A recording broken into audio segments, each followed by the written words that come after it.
আওয়ামী লীগ নিষিদ্ধের দাবিতে রাজধানীর শাহবাগে চলছে গণজমায়েত কর্মসূচি। জাতীয় নাগরিক পার্টির নেতৃত্বে ফ্যাসিবাদ বিরোধী জাতীয় ঐক্য ব্যানারে এই আন্দোলনে জামায়াতে ইসলামী, ইসলামী আন্দোলন বাংলাদেশ, হেফাজতে ইসলাম সহ ধর্মভিত্তিক সব রাজনৈতিক দল একাত্মতা প্রকাশ করেছে। আওয়ামী লীগ নিষিদ্ধের ঘোষণা না আসা পর্যন্ত আন্দোলন চালিয়ে নেওয়ার ঘোষণা দিয়েছেন এনসিপির নেতা হাসনাত আব্দুল্লাহ। শুক্রবার বিকেল থেকেই স্লোগানে মুখরিত শাহবাগ। 2 দিন ধরে একটানা আওয়ামী লীগ নিষিদ্ধের দাবিতে রাজপথে ছাত্র জনতা। শনিবার বিকেল 3টায় ছিল গণজমায়েত। দুপুরের পর থেকেই শাহবাগে আসতে থাকে মিছিল। কোনোটি রাজনৈতিক দলের, কোনোটি সামাজিক ও সাংস্কৃতিক সংগঠনের, কোনোটি স্বতঃস্ফূর্ত।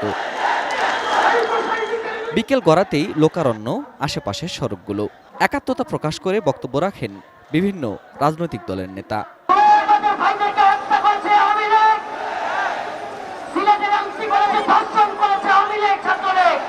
অবশ্যই এদের নিবন্ধন বাতিল করতে হবে। আওয়ামী লীগ পরিচয়ে কেউ এতে রাজনীতি করতে পারবে না।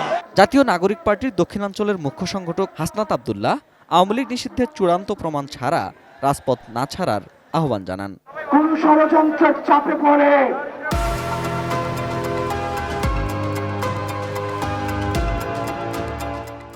আমার মুখ থেকে যদি বার করা হয়, এই আমি আন্দোলন প্রত্যাহার করেছি, আপনারা নিজের আন্দোলন চালিয়ে যাবেন। এই শাহবাগে ফ্যাসিবাদের পদধ্বনি শোনা গিয়েছে।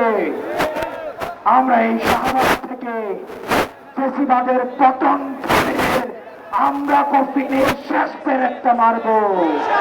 আওয়ামী লীগের রাজনীতি নিষিদ্ধের পাশাপাশি জুলাই ঘোষণা না আসা পর্যন্ত জনগণ শাহবাগ ছেড়ে যাবে না বলে জানান এনসিপির সদস্য সচিব আখতার হোসেন।